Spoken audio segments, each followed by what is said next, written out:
Welcome to the STARS program, seniors taking active roles in society. And now, here's your host, ANITA FINLEY. And now I have someone that's been with us for so long, Joe Karp, and I'm so glad that you're going to be here listening, everybody, to Joe Karp, because I have no idea what he's going to say about this whole thing. So, Joe, my goodness, this is quite a deal, isn't it? Yeah, it is, but we've got to just learn to cope with it, move on from it, listen to the experts, and not get hypertension over it. It isn't going to help. So they've told us what to do. There's some things I hope the government does that I haven't heard yet. What's that? So, well, I have two big things, and if people want to write to their congressman to say this should be done, this should be done, I think insurance companies, health insurance companies, if it can't be legally passed, should be pressured to allow people to, normally you're limited to 30 days of script with much prescriptions. They should mandate or voluntarily agree that people can have an extra 30 days. You don't want to know that you have to wait till 2 days till your insulin runs out, till you can get insulin or whatever other medication, so that you can have that on hand, so you're not worried, will FedEx or UPS or the post office not deliver? Will the company that have to shut down and not be able to ship it to my pharmacy? So I think they should do that. I think that will give, again, I'm big on avoiding stress, and I think that's a good stress avoidant, that people don't worry about getting their medication.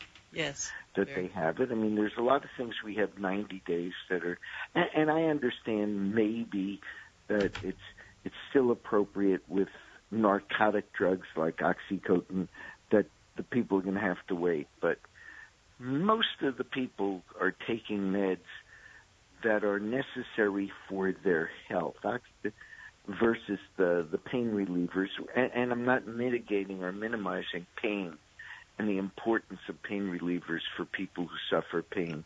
But if you're really concerned that that's a narcotic drug and we don't know who's abusing it, but certainly the regular drugs that people shouldn't have to sweat that out. I think that would give people great comfort. It would make them call up their pharmacy and say, can I have it? And they say, well, we got to wait 2 more days. And they go back and forth, or they don't make unnecessary trips. So I'd like to see that. The other thing I was hoping they would do, and they haven't done it, is they have to find a place for people who have this to get treated and people who think they have this to get examined. And it's interesting. We've learned something we never thought about. Pediatricians are smarter than the rest of the medical world.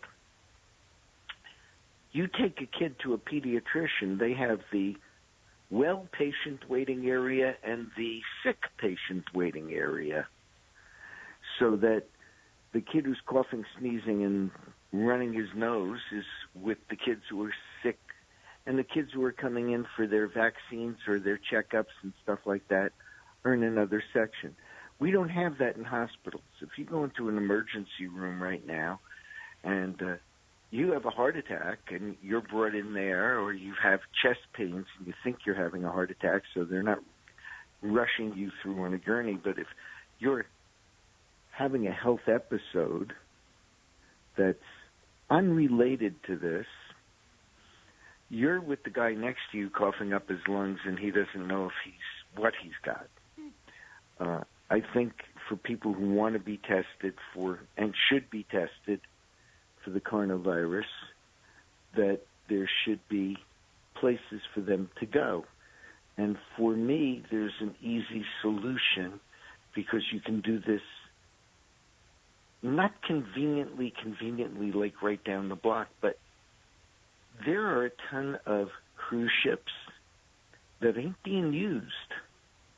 They could be leased, cleaned up, They have rooms, commissaries, places for treatment.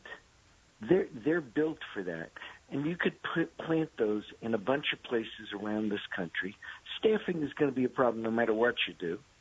They have riverboats that go up the Mississippi, so you can have one in St. Louis. You can have them in different places. You're very brilliant this morning. You've got these.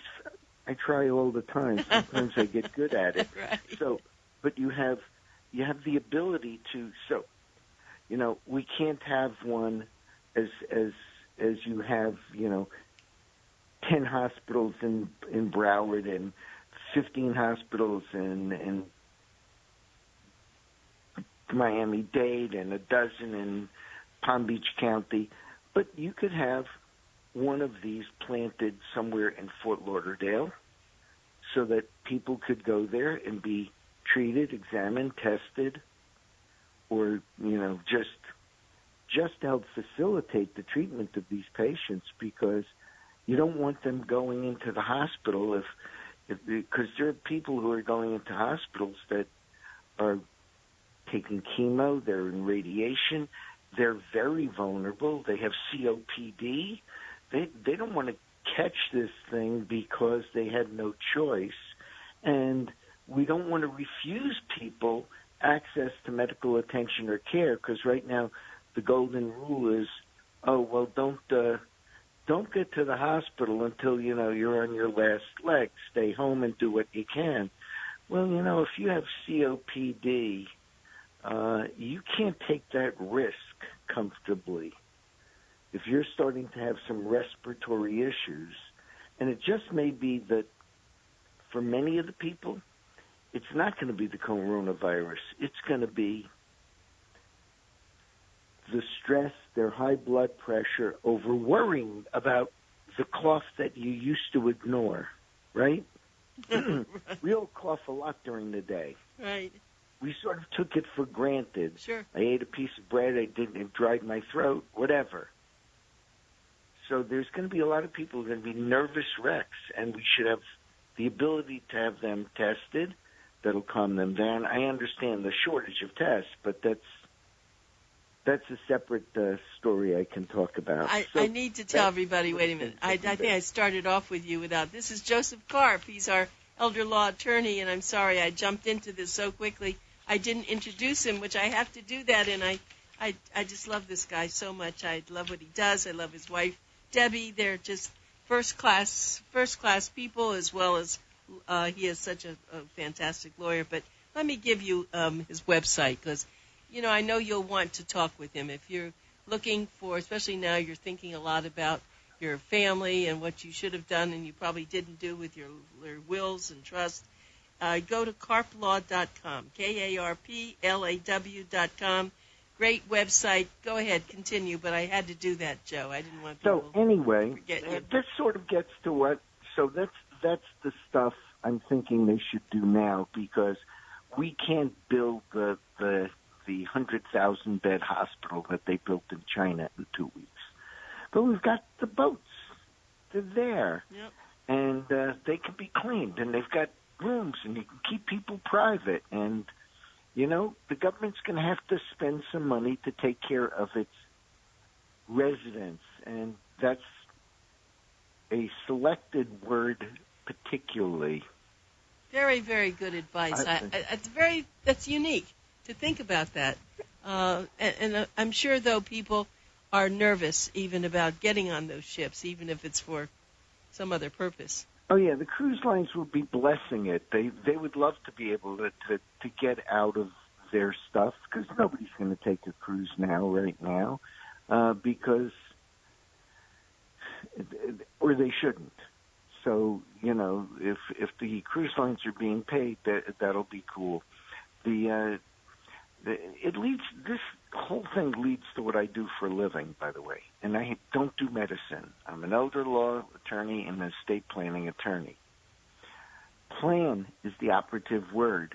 Plan how to make sure your affairs are in order. Plan how to make sure that your documents say what they want and things will happen the way you want it to if and when the catastrophe strikes. So when I first heard about this virus, and it was still in China, I said, what the heck? So I was one of the people at Costco who bought a bunch of stuff before Costco was acting like this was the last food in the world. Okay.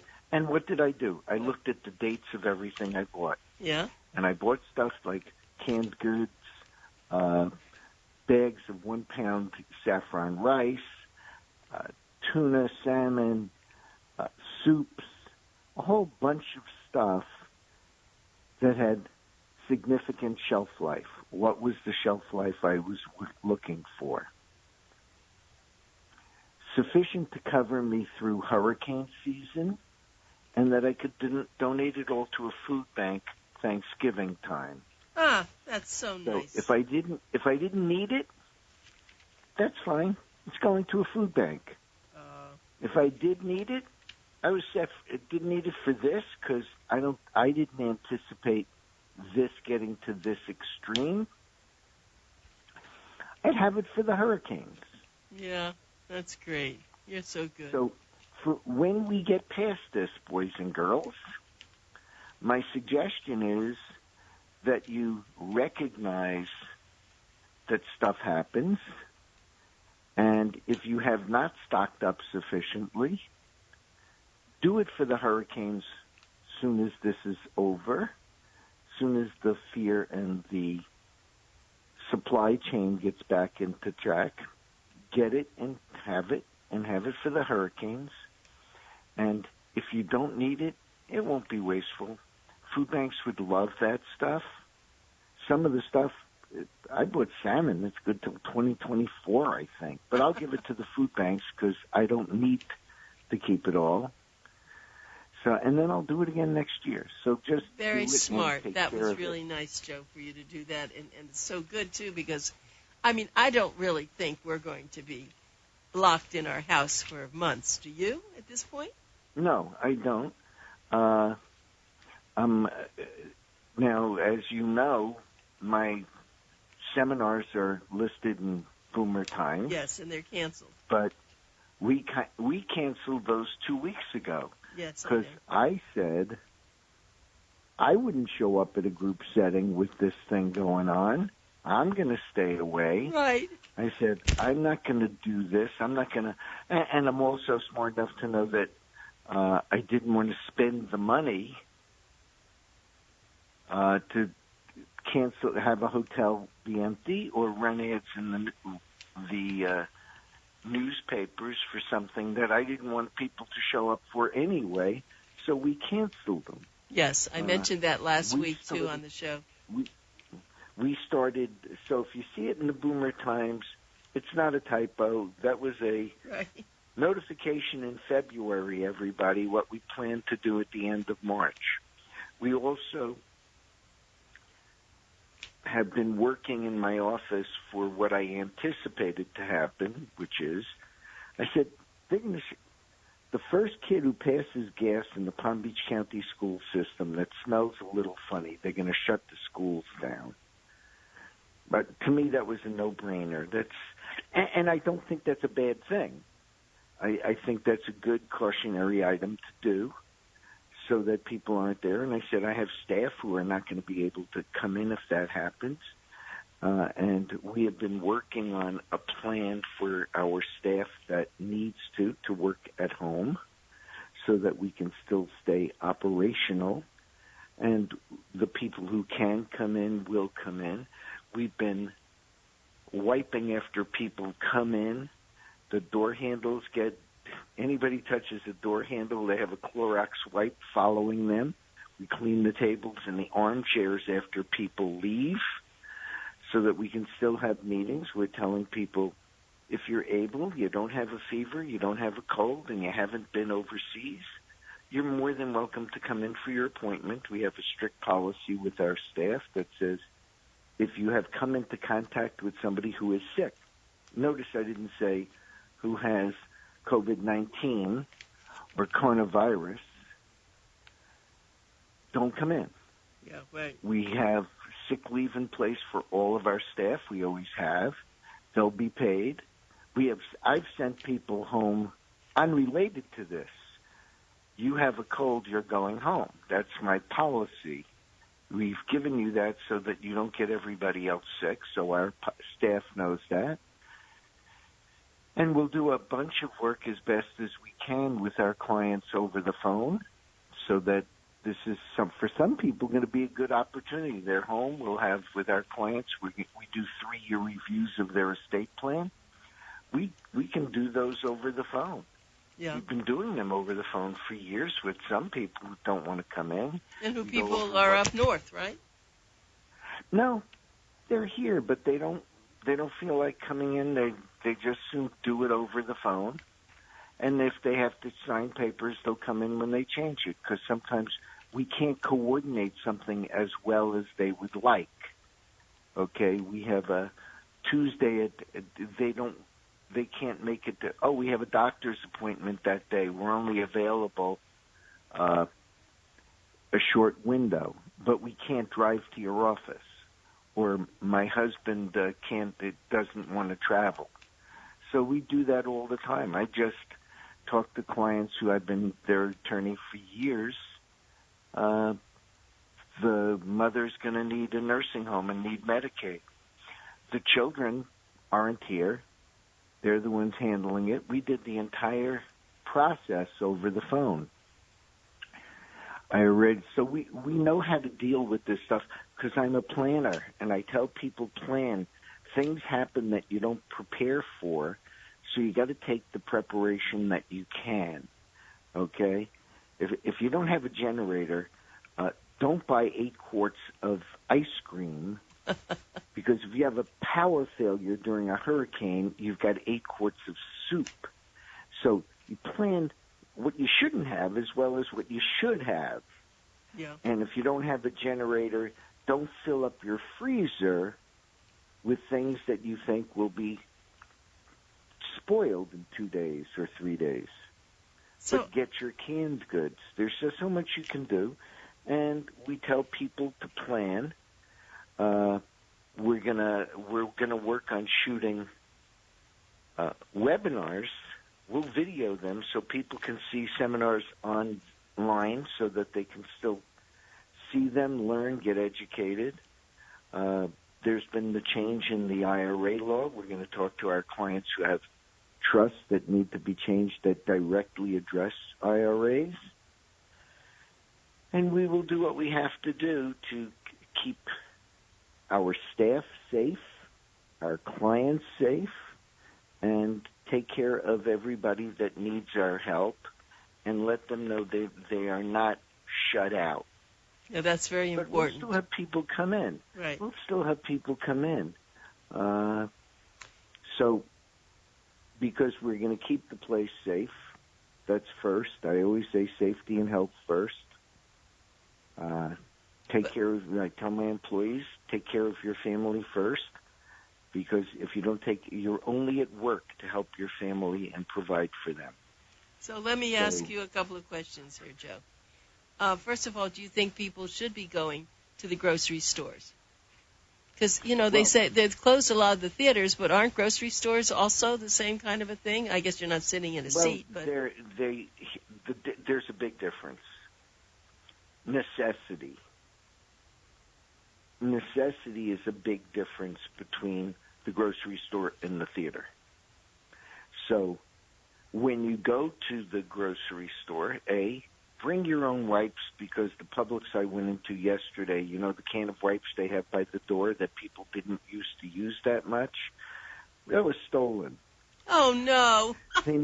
Yeah, and they used to have a box below it. They keep that empty because that was stolen. So bring your own wipes. That's number one. 2, go with your list and think about what you need, so you're not there hemming and hawing and picking over things. And get the necessities, and think about what necessities you would like to have stocked, okay?